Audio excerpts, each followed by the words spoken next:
Hello viewers, আসসালামু আলাইকুম। কি অবস্থা সবার কেমন আছেন? আজকে আপনাদের সাথে শেয়ার করব আমার অতি পছন্দের চিংড়ি মাছ, গলদা চিংড়ি মাছ ভুনা। তো চলুন দেখা যাক। আমি এখানে একটি প্যান নিয়ে নিয়েছি।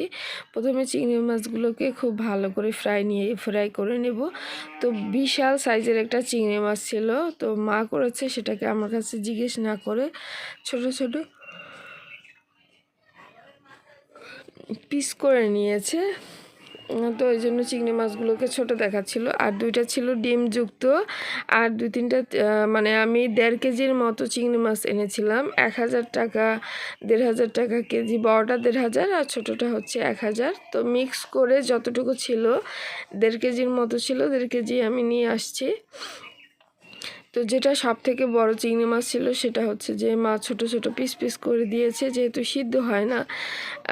তো আমার কাছে না জিজ্ঞেস করে এই কাজটা করেছে। আর এটা ছিল মানে একেবারে মানে নদীর তাজা চিংড়ি মাছ। তো আমার দুই পাশে ফ্রাই করা হয়ে গেছে। এখানে আমি পেঁয়াজের পেস্ট, রসুন কুচি, কিছু কাঁচামরিচ দিয়ে দিয়েছি। রসুনটা কুচি করে দিয়েছি, আমার কাছে ভালো লাগে, তো সেই জন্য রসুনের পেস্ট দিইনি, কুচি করে দিয়েছি। তো ভালো করে মশলাটা আমি হচ্ছে যে ভেজে নিব। যখন মশলাটা ভালো করে ভাজা হয়ে যাবে, তখন আমি এর ভিতরে দিয়ে দেব মরিচের গুঁড়া। তো আমি এখানে মরিচের গুঁড়া 1 চামচের থেকে একটু বেশি দিয়ে দিয়েছি, এবং ঝালের গুঁড়া দিয়েছি 1 চামচ, ও স্বাদ মতো লবণ দিয়ে দিয়েছি। এবার এটাকে ভালো করে কষাতে হবে। মনে রাখবেন, কষানোটা যত বেশি সুন্দর হবে, খেতে তত বেশি মজাদার হবে। যেহেতু আমি এটা একটু ঝাল ঝাল টাইপের করব,